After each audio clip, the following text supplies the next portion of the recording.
All right, let's go with it here. So solving linear equations here, 2.4, and we're dealing just with linear equations. Later on, we're going to deal with quadratic equations. Then we're going to deal with something called rational equations.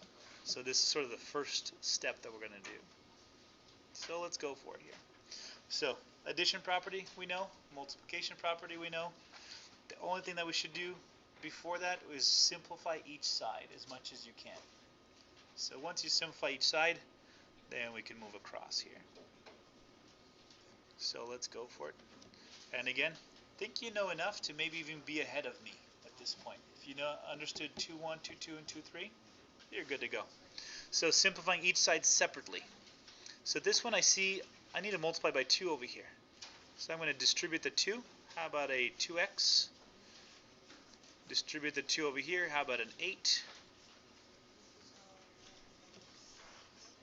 And I think that's about it, right? Can't simplify any side whatsoever. I'm done. So at that point, now we're going to do addition property, multiplication property, whatever needs to be done to move across. So I'm going to get rid of this little plus 8 first. That'll get me closer because that'll at least get me down to a 2x on the left-hand side. Again, that cancels. How about a 6? Divide by 2, and voila, I have gotten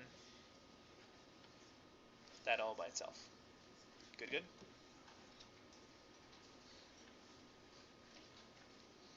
Okay, number 2, all yours. Give you guys half a minute, try it yourself. Again, simplify the left-hand side as much as you possibly can. Then once you start moving across the equal sign, addition property, multiplication property.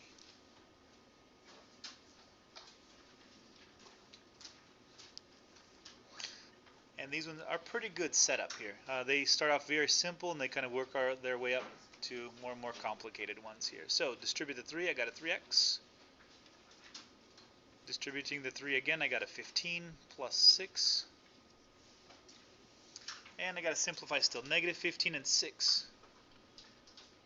Anybody with that one?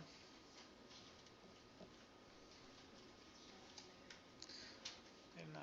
Okay, and this is something that holds up some students. Notice the negative 15 and 6, they're both on the same side of the equal sign, right? So you're not moving across, you're not doing opposites, you're just doing whatever it says. Negative 15 and 6 put together will give you a negative 9. Okay. And now we start moving. Once you start moving across the equal sign, that's when you start looking for opposites. 12 add 9 makes 21. And then divide by 3. Again, with a little bit of practice, this becomes easy.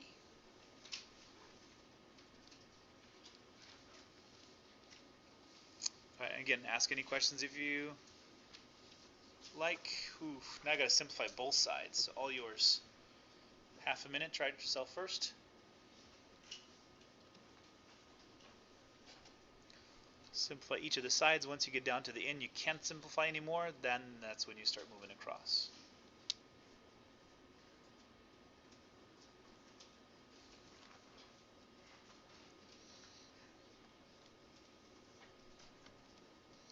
Cool, okay, so multiplying here. So as you guys do it, look up when you're done, or look up if you're stuck. I'm just gonna keep on working here. So that one. Distributing the 4 now, so there, and all the way to here makes negative 28. And so notice I got to simplify each of the sides, but I do it individually. So negative 12 and 3, negative 9 on that side, and then 8x is good, but negative 28 and 9. And 19 is perfect, cool, okay. Now I start moving across. And technically for this one, there's actually 4 different ways to solve this one right here. I'm going to teach you the most common one. Most common one usually is to move the x over to the left-hand side. So in this case, you're going to subtract 8x. Moving the x's, you take care of the variable first.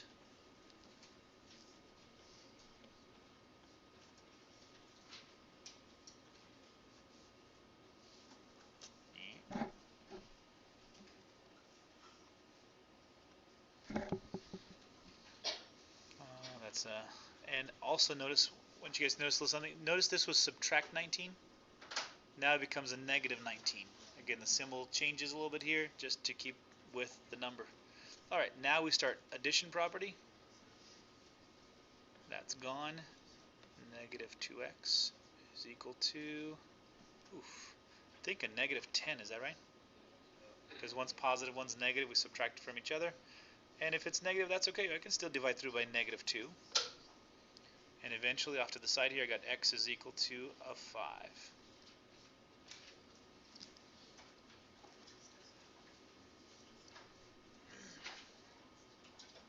All right, good, good. Whew. Got some tough ones now. All right, how to deal with decimals. Okay, let's go for it. First of all, I do have to get rid of any parentheses first. So this guy's going to stay 0.06x. Distribute over here, 0.08x. That's still pretty easy. And then this one off to the side here. Again, the easy way to do it. 0.08, and then we got 3,000 on our hands here too. So again, 2 decimal places here means I get to go 2 decimal places here. So those go away. So I technically have 30 times 8. Again, a lot easier to deal with than multiplying all those zeros out than counting zeros later. Okay, 240 is good.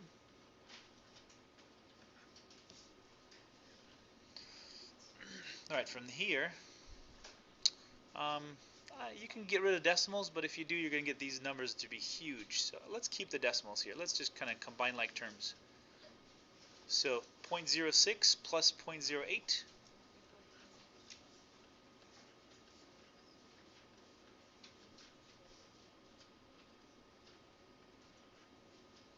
Alright, now I can subtract 240, subtract 240.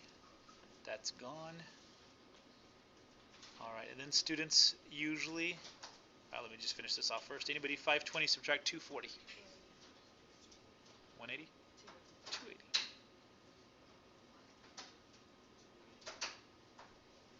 I'll go with 280. Cool, okay. And then some students sort of hesitate to have fractions and decimals at the same time. That's still okay. We're just trying to solve to get to. Okay, so those go away. So I'm left with x, except we got a little bit of work to do here. So how do we deal with this? Well, first of all, we do have to get rid of this decimal. So here's what we're going to do first. We're going to have to move the decimal twice here. So 1, 2. And if we move the decimal twice here, that becomes a 14. But whatever you do to the bottom of a fraction, I got to do to the top. So I'm going to move it once, twice here as well. This becomes 28,000. Is that right? So 14 is 28,000. There's some easy stuff to do here. There's some tricks here sometimes, but I'm going to just go with this, I guess. So 14 goes into 28 2 times, and actually that's pretty cool because the rest will be zeros. It's got 0, 0, 0. X is equal to 2,000. If you want to put the comma there, that's fine. If you don't, that's fine too. Any which way, it's going to be 2,000. Ooh, getting a little tougher here. Okay, let you guys try this one here.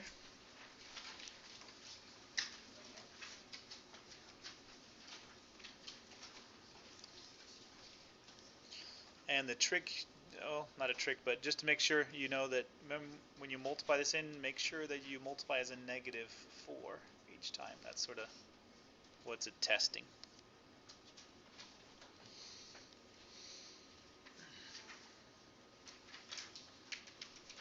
Again, 30 seconds or so, try it yourself, if you have not done so already.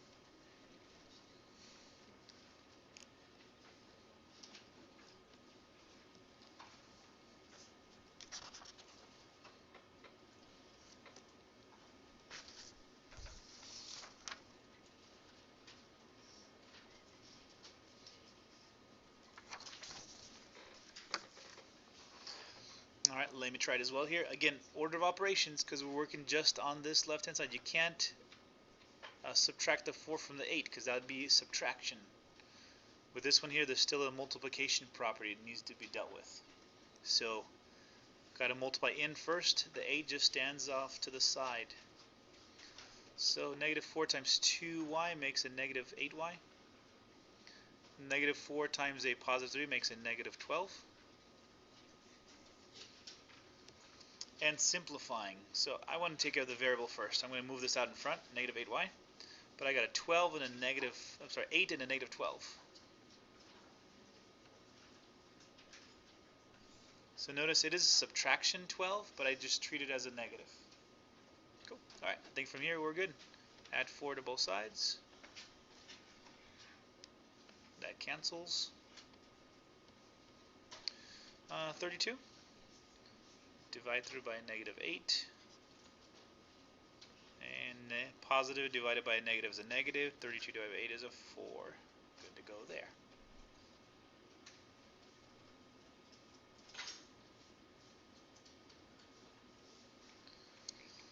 Alright, so if you see a negative 4 in front of a parenthesis, again, you're multiplying through by a negative 4. If you just see a minus sign in front of a parenthesis, and that's it, technically you're still multiplying through by negative 1. So careful there. In fact, that's exactly what's on the next slide.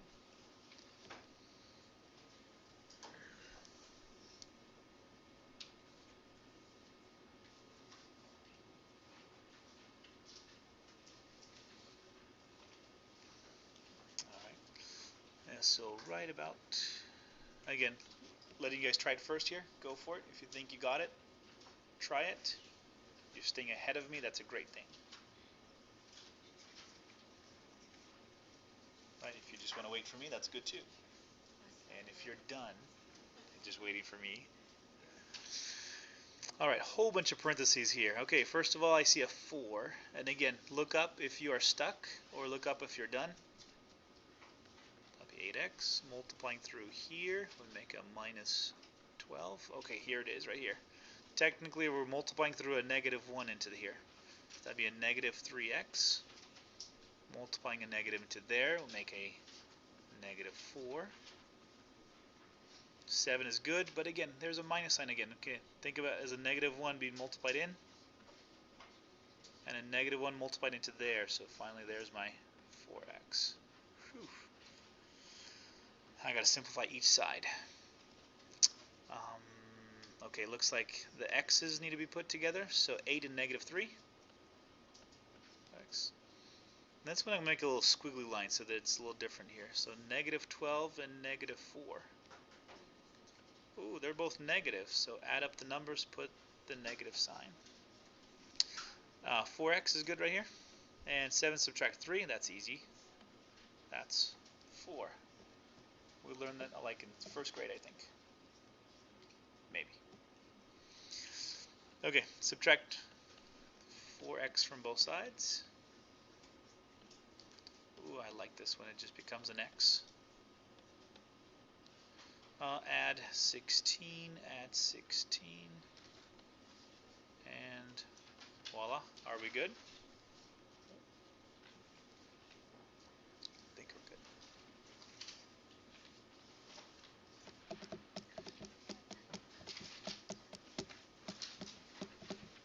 Cool, okay. That was 2.4, moving on 2.5.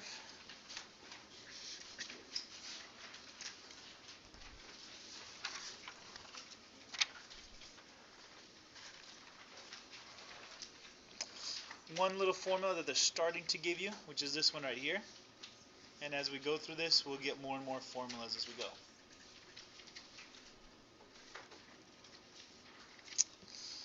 So this section is about solving formulas. Not too tough yet. We'll get to more and more complicated as we go. But one formula is the perimeter formula for a rectangle. We'll have to use that quite a bit on the homework here. So the formula is right here in the textbook.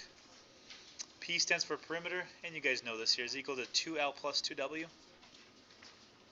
Something that should be familiar already. Maybe. But we're going to use this one in the next problem here. So perimeter of a rectangle. A rectangular livestock pen is 38 feet. find the length if the width is 8 feet. So, and these ones, I might as well start drawing stuff out. So there's my little rectangle there.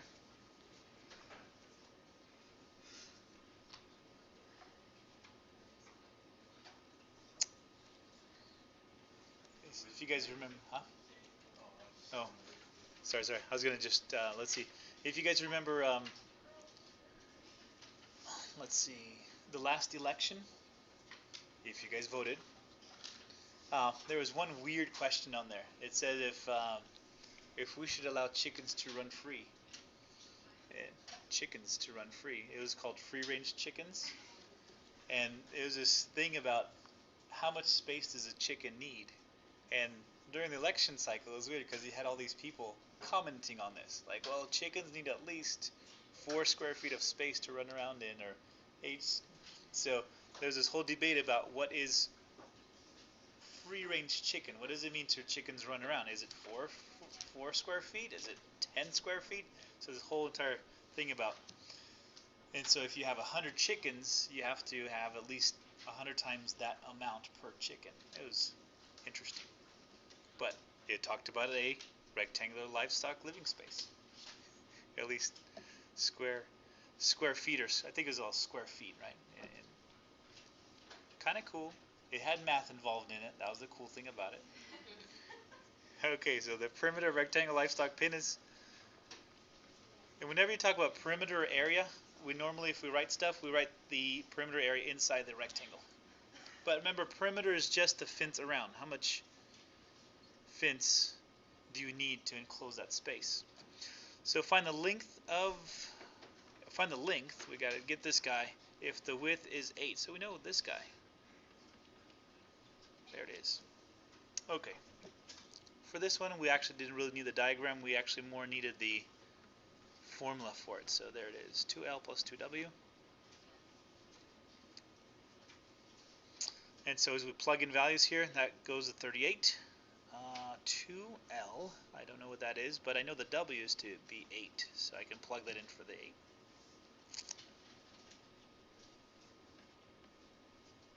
That's 16. Let's see, subtract 16 here, subtract 16 here. Anybody with 38 subtract 16? 22? Cool, okay, I'll go with that. Divide by 2. And okay, so normally what happens is we don't like to write numbers equal to variable. We like it to write it the other way. So if we're going to write it, we're going to write L is equal to 11. And then we have to put in the unit value for it. So in this case, it's 11 feet.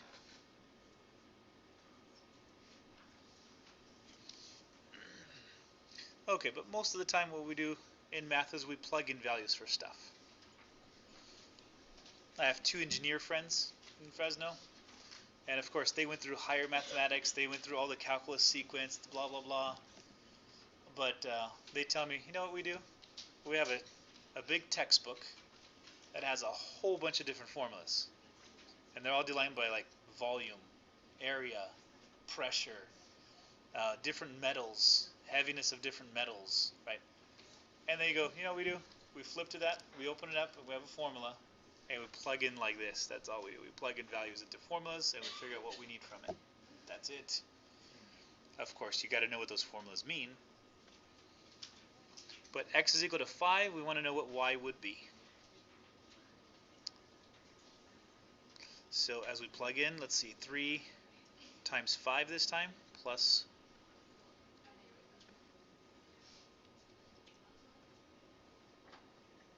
go there. Got myself a 15. Subtract 15 from both sides. Again, addition property again. That gets canceled, and I'm a little closer to my answer. 7 and negative 15? Negative 8, perfect. And divide by 4, and y equals negative 2.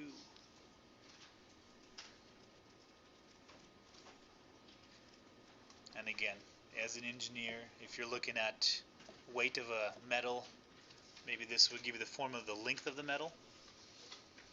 and then you plug that in. Now it gives you how much stress the metal is putting on a bar that's coming down. And that's then you got to figure out, okay, how much support do I need for that bar so it sustains that metal. Alright, sometimes you don't plug stuff in. Sometimes you have 2 or 3 or 4 or 5 different variables and you just solve for one particular variable. So in this one, we have the x, we have the y, and we want to solve for y.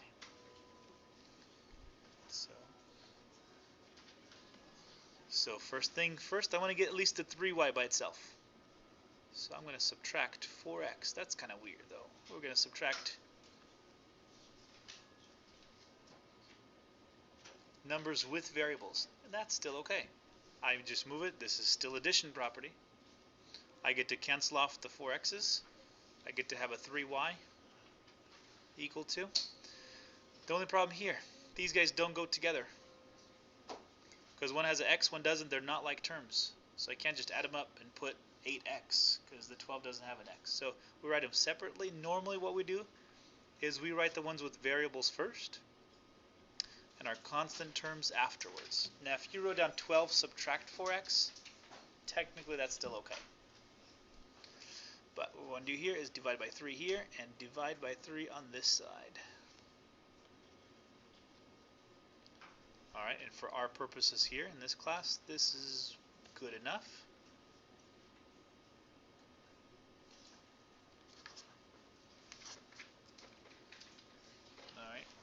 Alright. What you can also do is you can reduce this right here. So 3 is dividing all of this. So a little simpler way to write it would be to write the 3 underneath the negative 4x. So negative 4x is being divided by 3. Also, the 12 is being divided by 3. And so another way to write it, which is okay still, is this, right? Because that does not reduce. 4 and 3 don't reduce, but 12 divided by 3 does. It becomes just a regular 4. And that's okay to write it that way too. Either or is fine, just depending what you're doing.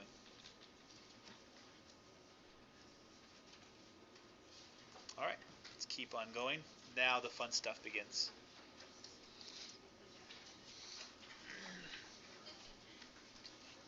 Now I got a problem that only has 2 numbers in it. The rest are just variables.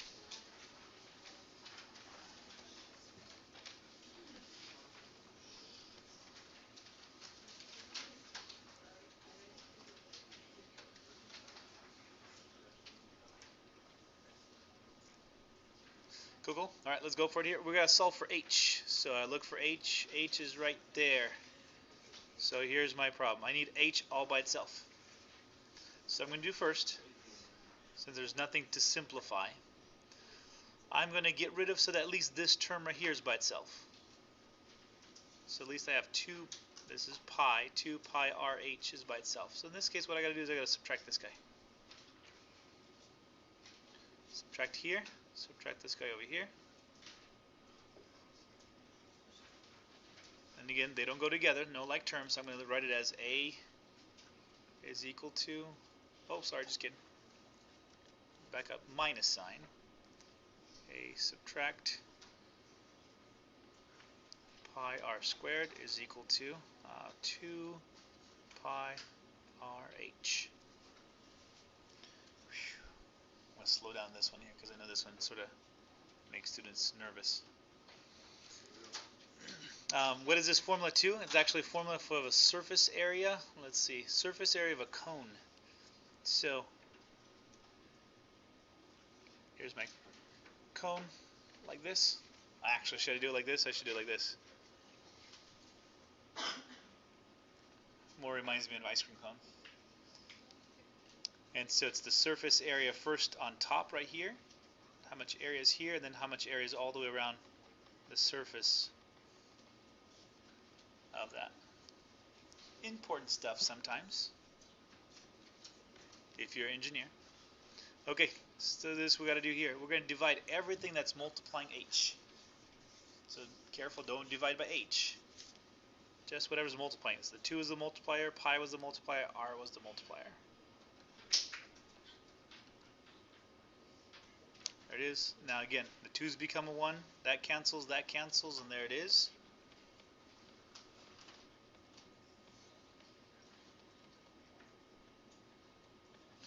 Okay, and again, with formulas, we don't usually write it like this way.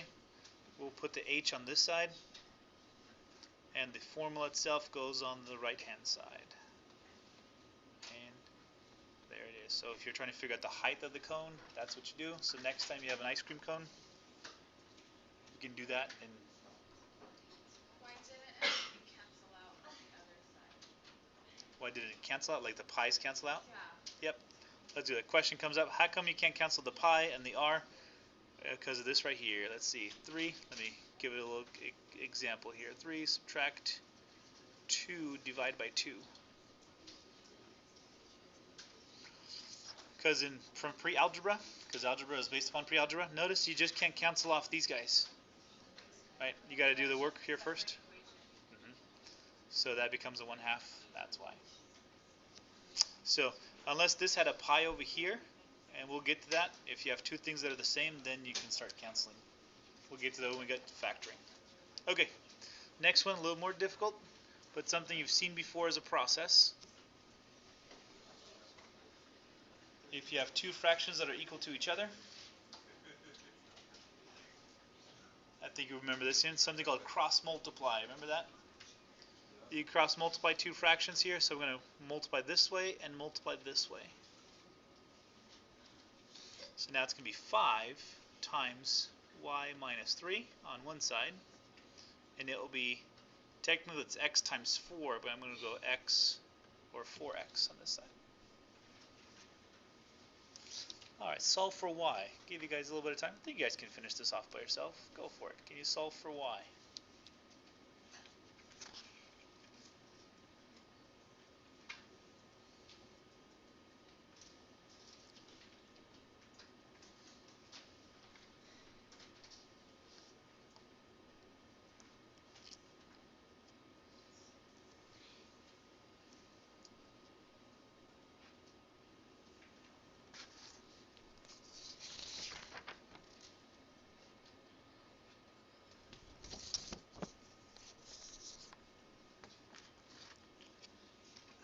Alright, so multiplying in 5, distributing the 5 here. Distributing the 5 here gives me a negative 15 is equal to 4x.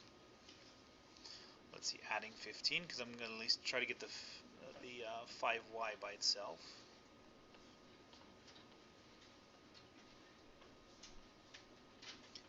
Back up just a little bit.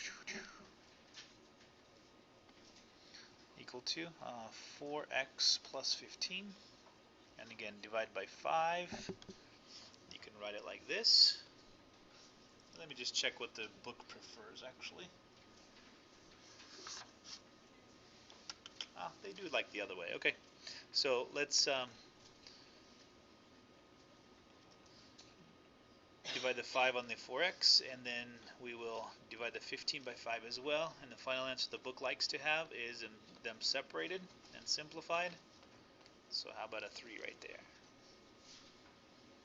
So is it always like you just have to solve it with like cross multiplying? Like you know how you point like the arrows like that's gonna be 4x plus 15? Uh-huh. Like are you always gonna do that every time you see something? If you see two fractions and they're equal to each other. Yep, Okay. two fractions equal to each other, cross multiply. On the answer sheet, the seal says minus. The answer is wrong question.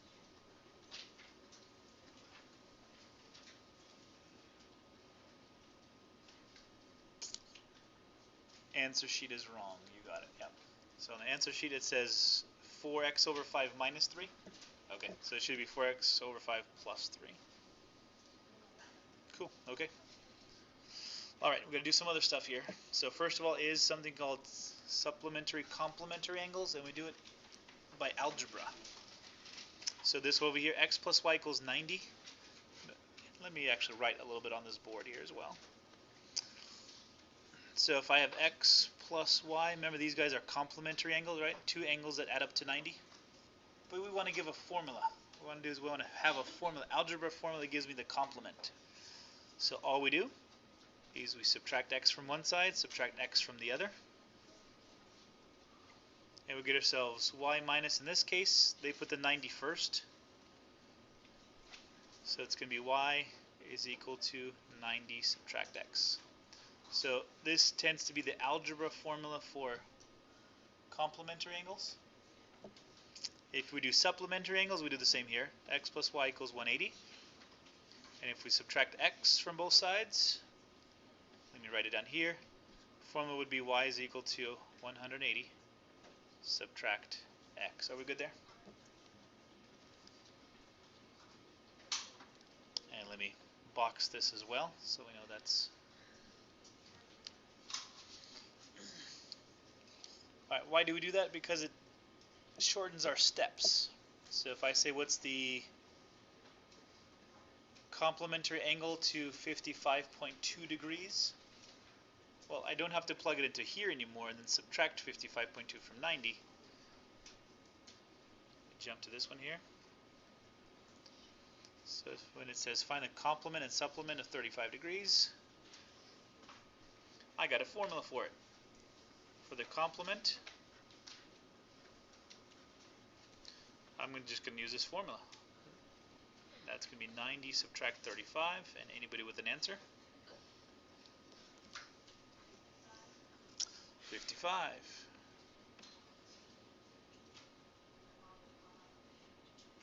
Cool. For the supplementary angles,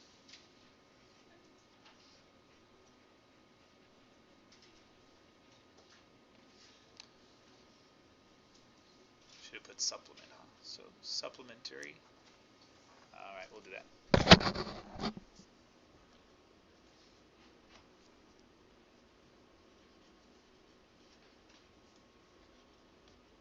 The supplement, again, using the algebra formula, it's 180 subtract x. In this case, what I want to do, put it in 35, and anybody with that answer.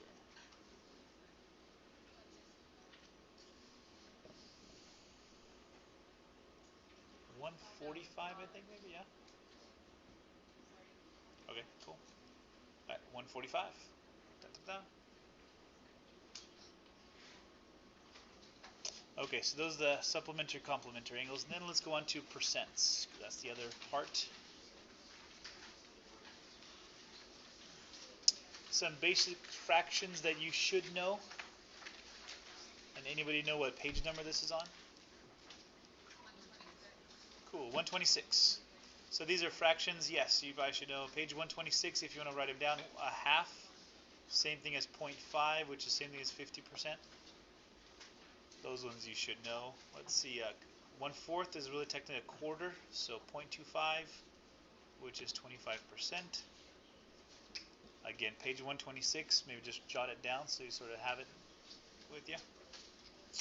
Anyway, 75%, 1/3 is technically 33 1/3, or it's 0.333333 repeating forever, right? That's the other way to write it. Kind of does this, 0.3, and it repeats itself forever. Let me write it actually next to the decimal. Let's see, 0.3 repeating equal to that right there. 2/3 is actually 0.6 repeating. The little bar line means it repeats.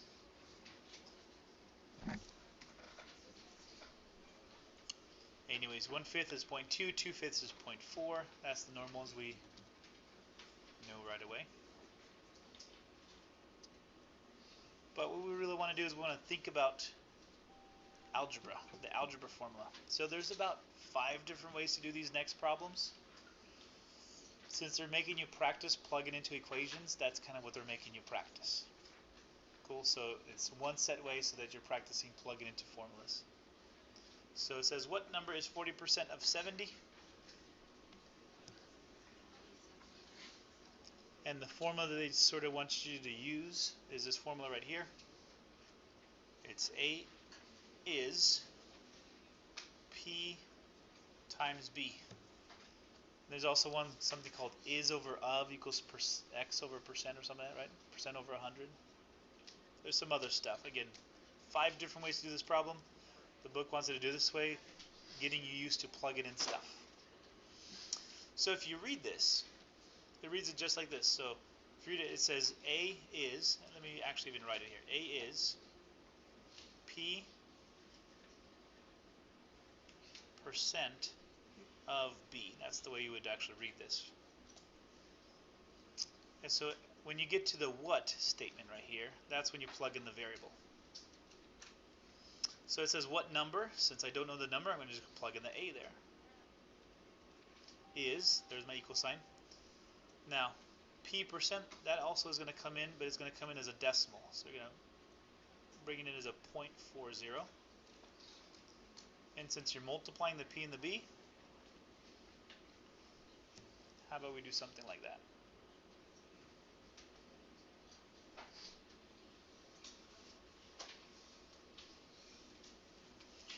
And this one actually you don't need algebra. This is pre-algebra, right? Because once you plug it in, there's no need to move across the equal sign. So off to the side here, 0 times 0.0. So this is 0, 0. Everything's a 0 here. So I need a placeholder. 4 times 0 is 0. 4 times 7 is 28.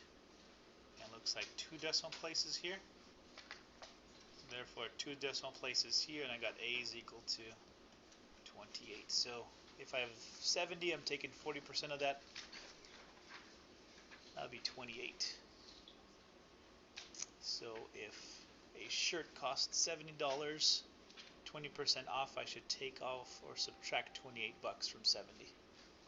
So it gave me my sale price. All right, all yours for, let's see. Ooh, it says what percent? Ooh, that's no fun. Okay, different type of problem here. So let's see if we can write it. What percent? That would be P of 35 is 7. It's kind of written backwards. So let's see if we can write it. So let's see, A is equal to P times B. This one means this. P times B is equal to A. We good there with moving things around? Put the PB on this side, the A on that side. So what percent, I don't know what that is, of 35 is 7?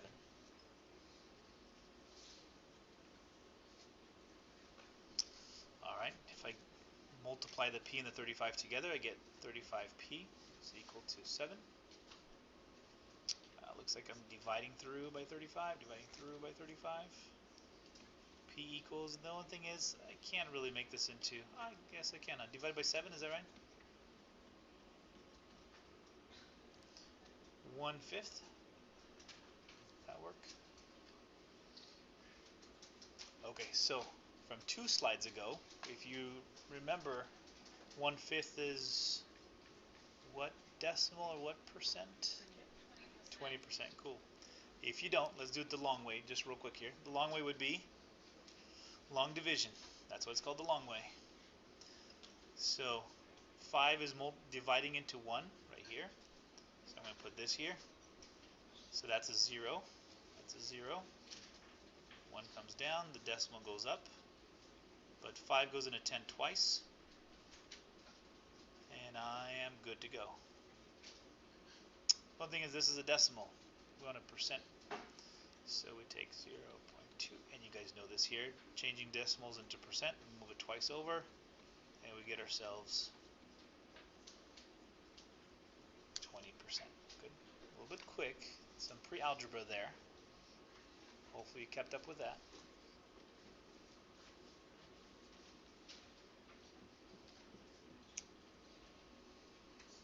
Okay, so final answer 20%.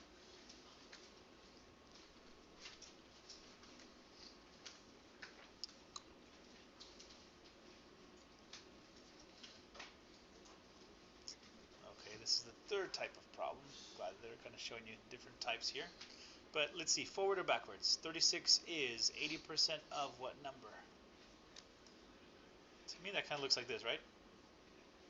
A is P percent of B.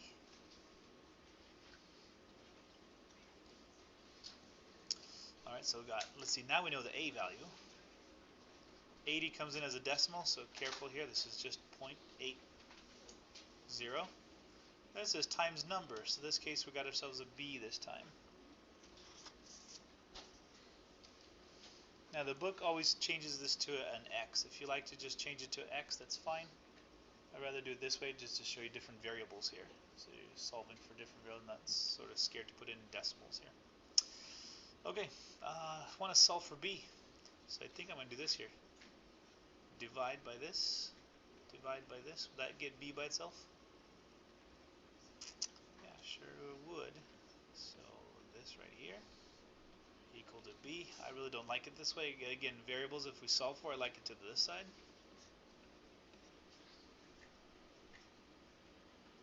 And really we can get rid of this little 0 at the end, right? That's 38 over, I'm sorry, 36 over 0.8. Okay, in this case, we have to do long division to get this. So 0.8 goes into 36, and again, remember, we can't really divide with decimals. We can only divide by whole numbers, right? So we're going to have to move this over by 1, move this over by 1, put a 0 in, so technically we're dividing 8 into 360. So let's go for it here. 8 doesn't go to 30, 8 doesn't go to 3, 8 goes in 36. 4 times, that would make a 32. Subtract, that would make a 4. Bring down 0, hey, that's good. 8 goes in, that's exactly perfect, that's a 5, 5.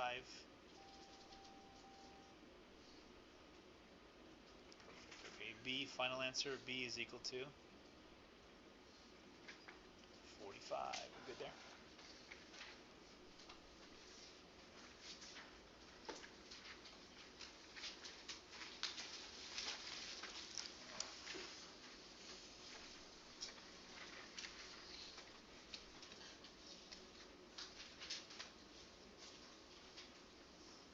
Alright, and then application question with these percent stuff. So the Kashi trail mix bars contain 140 calories per bar, of which 45 calories come from fat. What percent of the total calories come from fat? I don't know. Guess we better figure it out.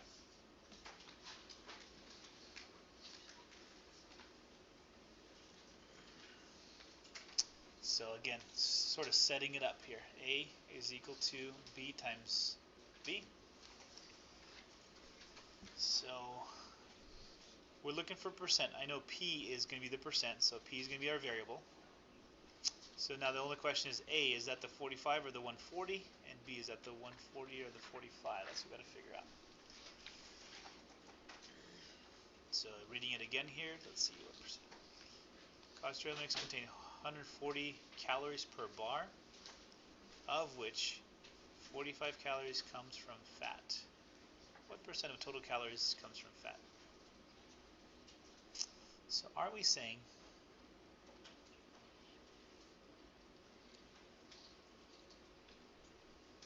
Is it 140p times 45? are we saying 45 is what percent of 140? We're good? Let's see if that makes sense, right? We know that 45 calories come from the fat, so we're going to say 45% is what percent of 140? I'll put this into brackets here. Alright, multiplying things out. Let's see, this will be 140p. And doing a little bit of work here, dividing by 140. Dividing by 140 here. That cancels, that's perfect.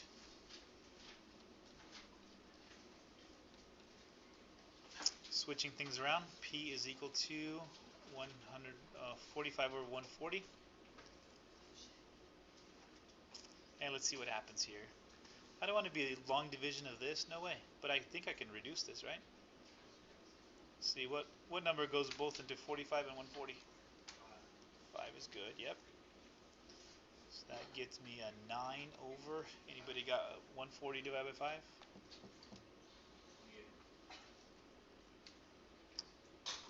Bummer. Okay, I'm going to have to do long division. Okay, 28 on the outside, 9 on the inside, and then we make this into a decimal. 28 doesn't go to 9. So 28 into 90.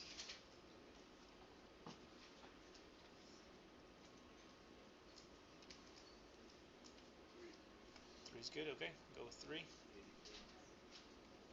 Thank you. Someone said 84. I'll go with that. Because I don't want to multiply. 6 left over. Make a new 0. Bring down the 0. 28 into 60.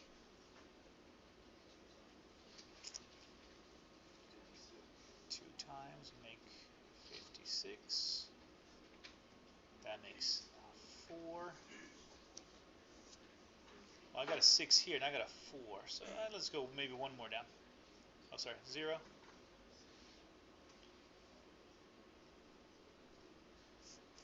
That's going to be a 1, is that right?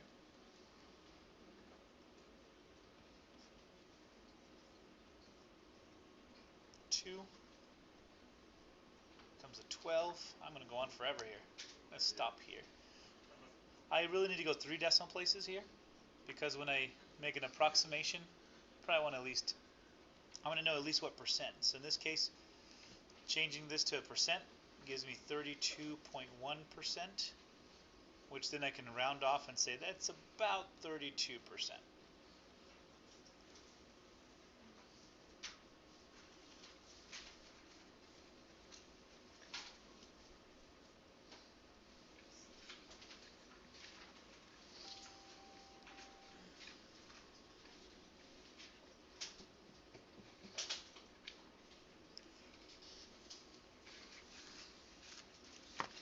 Okay, the next one has to do with my temperature, another formula that we use quite often. And let me make it as big as I can here.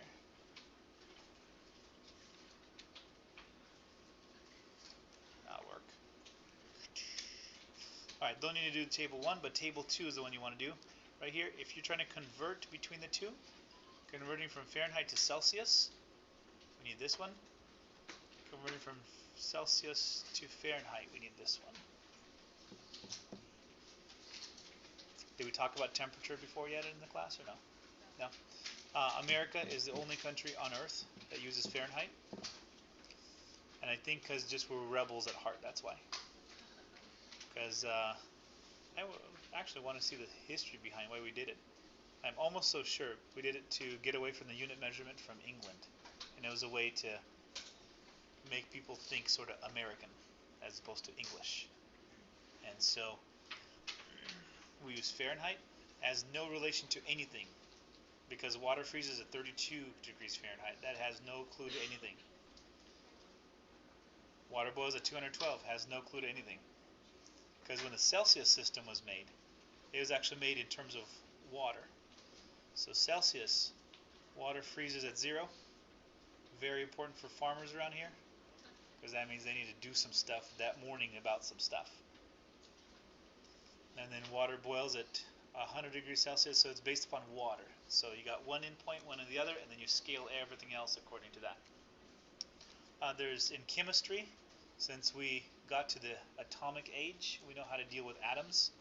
But we also have something called a Kelvin scale. Kelvin. And that has to do with atoms moving. So Kelvin at 0 means atoms are not moving at all.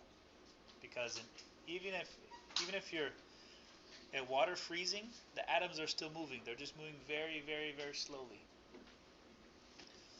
And so Kelvin, when there's no movement whatsoever,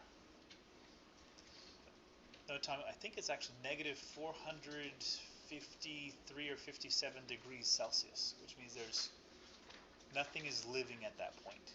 Everything is dead. Good. That's kind of what we're doing there. Anyways, but these formulas right here. Hopefully you got a chance to write them down. The next exercise problem says repeat example 11 parts A and B. And so I guess we better go to example 11 in the textbook here. We have Mr. McKeague, who is the author of the textbook. Traveled. He's been traveling. Of course, he makes all the money being an author of the textbook. Even though your textbook costs only $60. That's not bad. Not like the anatomy textbook, I think they cost over $300. That textbook. So if you're taking anatomy, whoa, not good. Okay, but part A, it says, what is the temperature in Fahrenheit according to Bud's approximation? So we got to figure out what Bud's approximation is all about here. One of the bank kiosks determined the temperature is 25 degrees Celsius. Someone asked what they would be in Fahrenheit scale. And one of his friends said, just multiply by 2 and add 30. Okay. And so we're given something at 25 degrees Celsius, so we're trying to convert it into Fahrenheit. So we've got to figure that out. And so Bud, he says, look, all you got to do is multiply by 2 and add 30 more. So let's see if that makes sense here. So let's see. If the kiosk temperature was 35, so 35 degrees. And I'll put over here A, and this is a guy named Bud. He's kind of close. He's off a little bit. We'll see how he's off, okay? So the way Bud's formula works is this right here, is you multiply it. Let's go back just real quick here just to make sure.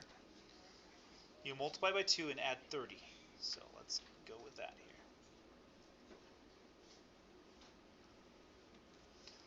Multiply by 2, and let's put a little formula here. So Fahrenheit scale is equal to multiply by 2 and add 30. And so if that's the case, then the Fahrenheit scale, everybody would be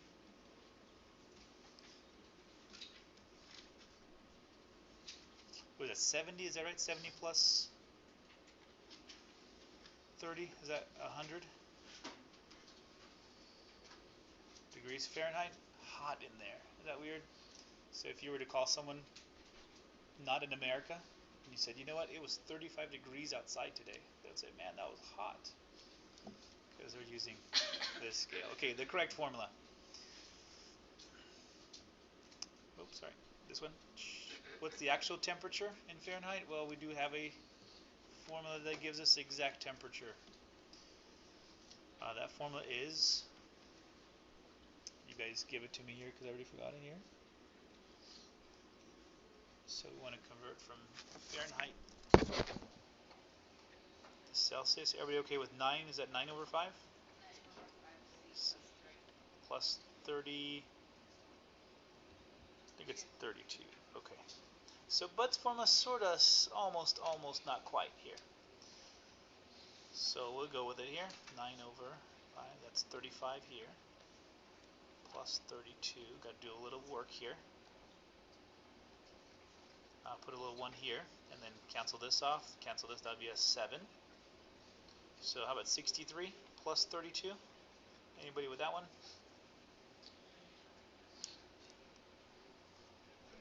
95. Bud is a little bit off. Okay, so you guys would say, does 5 degrees would matter? If we say it was 95 degrees outside as opposed to 100, would you do something different? Okay, some people are saying yes. So Bud's formula doesn't work that well. Okay, the reason why Bud's formula is sort of close is because if you take 9 and you divide it by 5, it's actually 1.8. So his formula is sort of close. An easy formula is, again, multiply by 2 because it's sort of close to 1.8. But then you got to compensate because you're multiplying by a higher number here.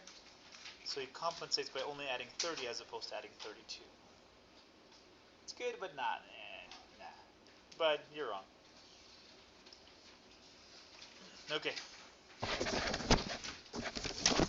Last page, I got a half an hour. I got 5 problems to go. Let's see if we can do those 5 problems here. So 2.6. Again, last time we had class, we did 3 sections. Did your brain hurt 3 sections or no? Yes. Okay, yes. I'm so sorry. We're doing 3 sections today, so expect your brain to hurt. Okay, this one's actually a pretty good step-by-step process. It's the normal one that's always in textbooks here, but number 1, read the problem. Hey, what do you know? Okay, but 2, you have to figure out what the variable is and then assign your variable. That's kind of helpful sometimes. So, you know, that's kind of. And then as you're rereading the problem, you try to write an equation out of it. And if you can write the equation, then you can solve it. So I think the hardest part is trying to get that equation. We'll do that a lot in the homework. Alright, some other little stuff here. I gotta make this bigger. Whoa, that's a lot better. Alright, these ones you probably should know. You say the sum of, you're talking about addition. Difference of, you're talking about subtraction. Product is multiplication. Quotient is division. But then sometimes you have some other stuff. Whenever you're talking about of, you're talking about multiplying usually percents or decimals with a number, but it really still means multiplication. If you're talking about equal sign, you're still talking about, you're talking about equal sign. If you say a number, since you don't know what that number is, you're going to put an X for the variable, okay? So some other stuff that happened. If you say 4 more than a number, you kind of work backwards. So let's say that in English. Tommy is 4 years older than Sam, right? So you have to know Sam's age and then add 4 more to it. So see how that works backwards? It doesn't really matter that much until you get to less than. You get to less than, then you say Sam is 4 years less than Joe. Well, notice what you're doing.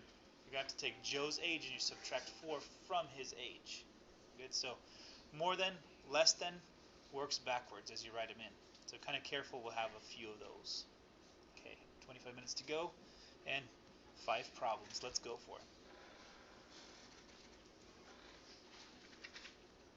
Those of you that don't have the worksheets, give you a little bit of time to write it down if you need to.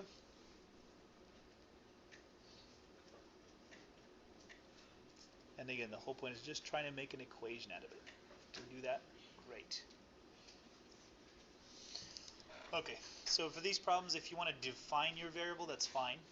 But normally the book says this, x is, hey, what do you know? It's a number, alright. You can skip that step probably if you got it here, but let's see, the sum.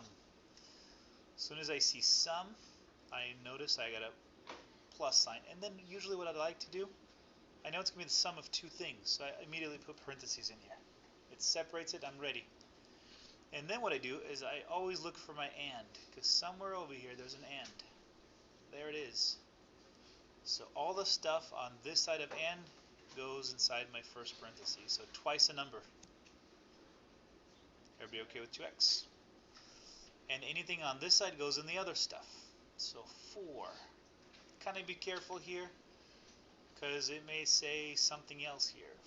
4 times 3 or something like that. That would be 4 times 3. But it says 4 is, so I know immediately the 4 goes here, the is goes here, and the 18 there.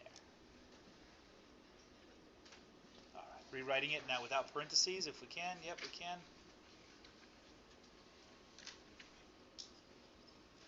Subtract 4, subtract 4. 14, let you finish that off because I forgot something.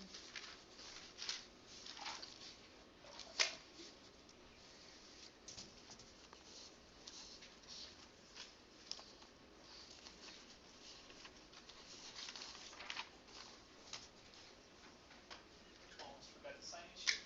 Pass it around. Hopefully it makes its way all the way around in 24 minutes. Alright, divide through by 2, divide through by 2, and I got x is equal to 7. Are we good there?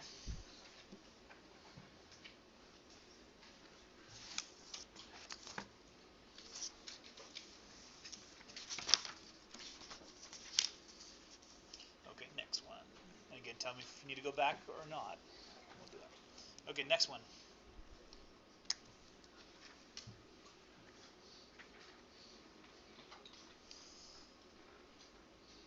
Alright, see, one number is 5 more than twice. Ooh, okay, hold on. I got one number over here, and then I'm comparing it to another, so I got to think about this here. So x is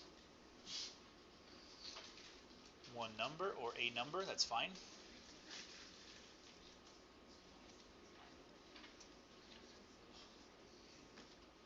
So now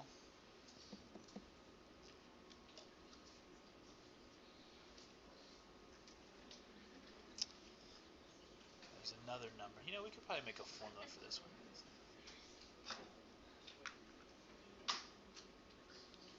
So, yeah, it says there's some, so we're going to have to make a little formula for another number. Okay, another number. Let's see. One number is 5 more than twice. Let's see if this makes sense. 5 more than twice. We good there? So I made a little formula for the other number.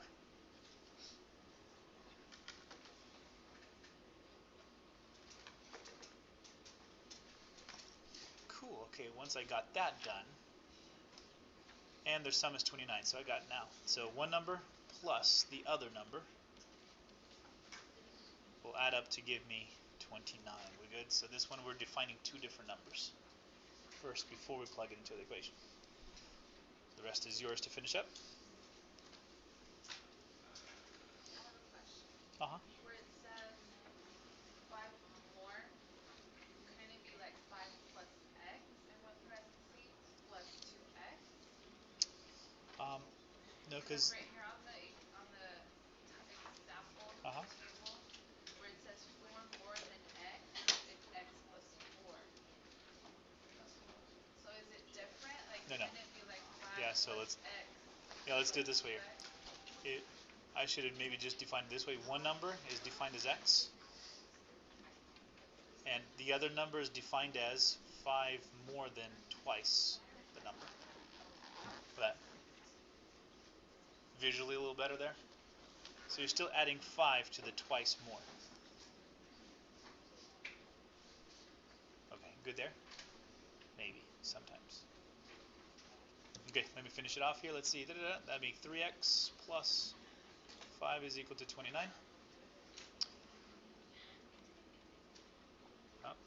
Subtract 5 from both sides gives you 3x is equal to 24, looks like. Divide by 3. And how about x is equal to 8? Alright, find the numbers though. That's just x. The other number is going to be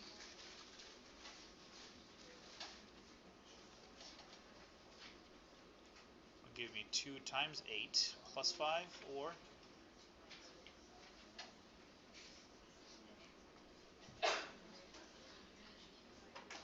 okay with 21? Which makes sense, huh? Because 8 plus 21 would make 29. Cool. So it says find the numbers. You can actually write it in English here. So the numbers And then we have to plug are it in? 8 and 21.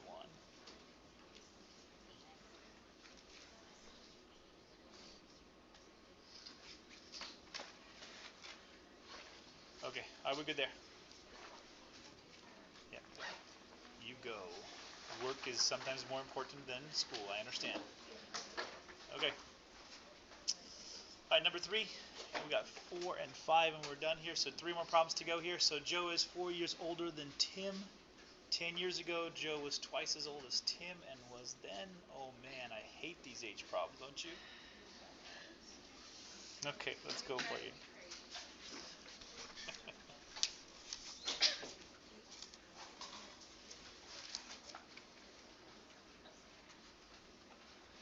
All right, so I guess first of all is, let's put some names down here. So Joe is 4 years older than Tim. So let's go with Joe, and we got Tim, and we're going to probably have to make a little scale between the two here.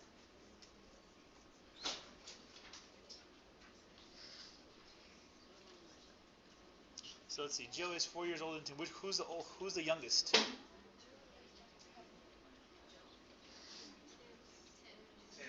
Tim is young, because Joe is older. Okay, so we'll put x equals,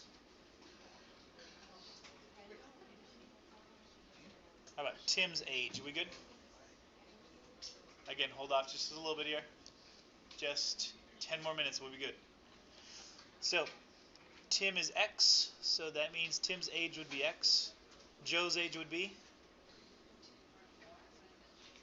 4 years older. Okay, so 10 years ago.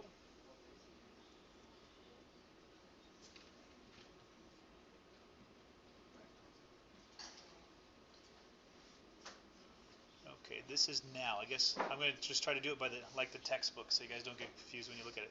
So that's now. So 10 years ago. I'll just put ago. All we have to do is subtract 10 from each of these, right? So what is, let me write it down here, x plus 4 minus 10, x minus 6, this is an easy one, this would just be x minus 10. Okay, good there? We got that. 4 subtract 10, because we're subtracting 10 from each of those. So we got the 10 years ago. Now let's put it here. So Joe, right here, Joe is x minus 6, was twice as old as Tim. Oof. Awesome.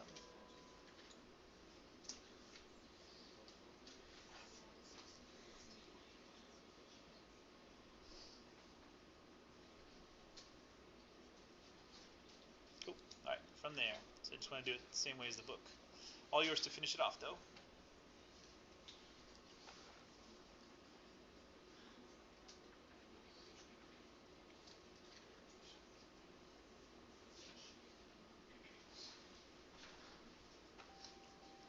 Give you guys a head start. I'll finish it off as well.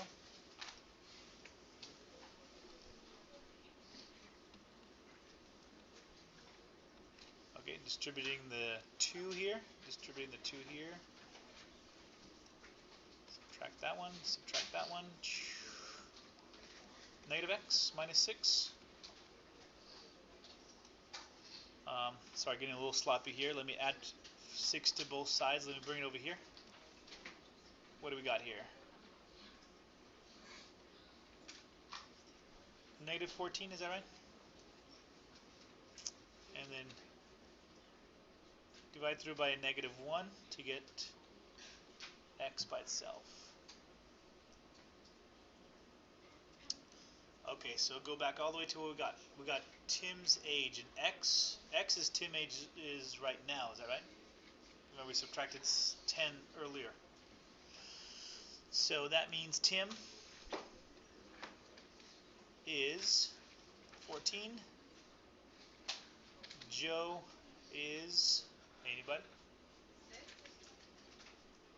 Tim is the youngest.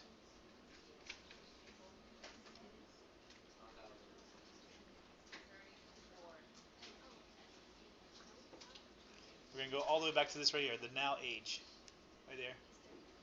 So if Tim is x, or 14 is x, Tim is 14, and 18 is good.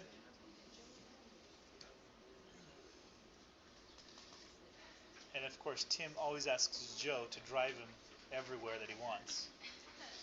That's not working out so well for Joe.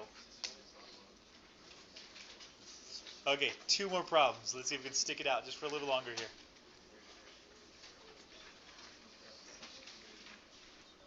Headache setting in again.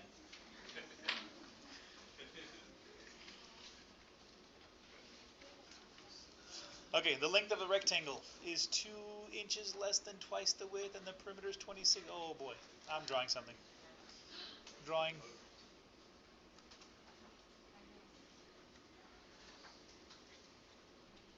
Okay, and again, I know I have a length, I know I have a width with rectangles. The inside is either be a perimeter or an area, just depending what we need. So let's go for it here. So let's see, the length, I got this one. Length of a rectangle is, I got equal signs now, 2 inches, 2 less than twice the width. Cool. Everybody okay with that one right there? 2 less than twice the width. And the perimeter is 26, so I could put P over here. P equals 26. Find the length and width. I got it. Cool. I need that geometry formula again, though. P equals 2L plus 2W, though. All right, let's plug in everything we know. So P is 26. We got that one. And actually, let me separate this into 2 different problems. Notice this one right here.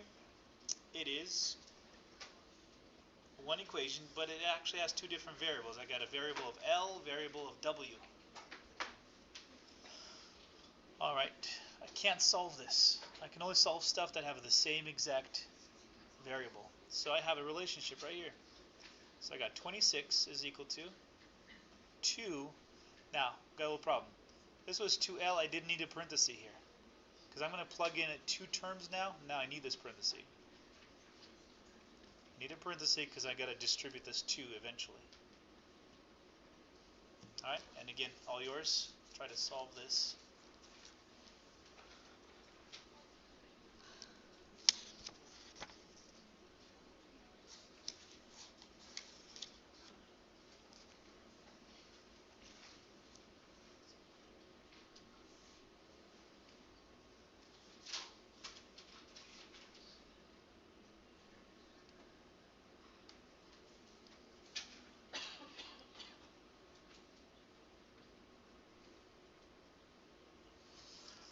Okay, hopefully you guys did. So look up if you're done. I'm going to catch up here real quick. Here.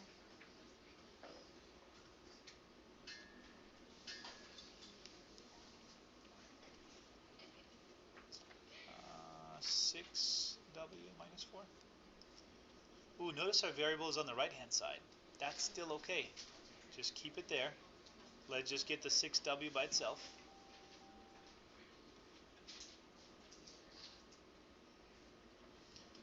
The variable still on the right hand side, but that's okay.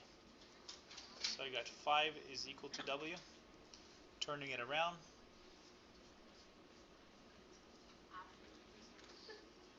Cool. And then we need our L. Our L is 2 times 5 minus 2.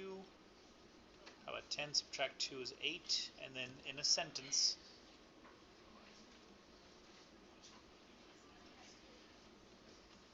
the width is 5. And what we got? Inches. And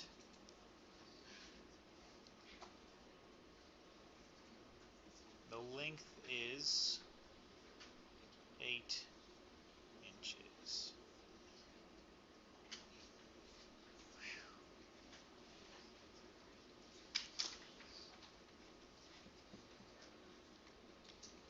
Okay, got that one. That was the geometry algebra ones, and then we go on to one last one. There it is. Look at that. And the sign-in sheet did make it all the way across. All right. Okay, I'm going to try to do this one the same as the book, so you guys can refer to the book. Jennifer has 240 in dimes and nickels. She has 6 more nickels than dimes. How many of each coin does she have? So first of all, it kind of is best to sort of put it into this little thing right here. And let's see if I can...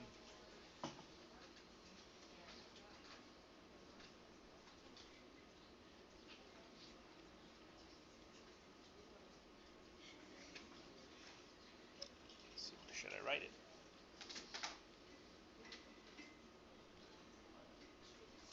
Yeah, okay, got it. Just want to make it the same size. So, since it's nickels and dimes, let's put a nickel right here. And dimes go in this case. And we're going to just try to fill it in. If we can fill it in, we got it. But the rows are important here. First of all, this one's going to be the number that you have. This is the number that you have. The second row is going to be the value. So, number and value. It's the same way how it works for mixture problems. We'll take a look at a little bit later. Any mixture problems work the same way. So, let's see. She has 6 more nickels than dimes. So which one does she have fewer of? 6 more nickels than dimes. So number of dimes. And the only reason I'm doing this way is because I get to add stuff as opposed to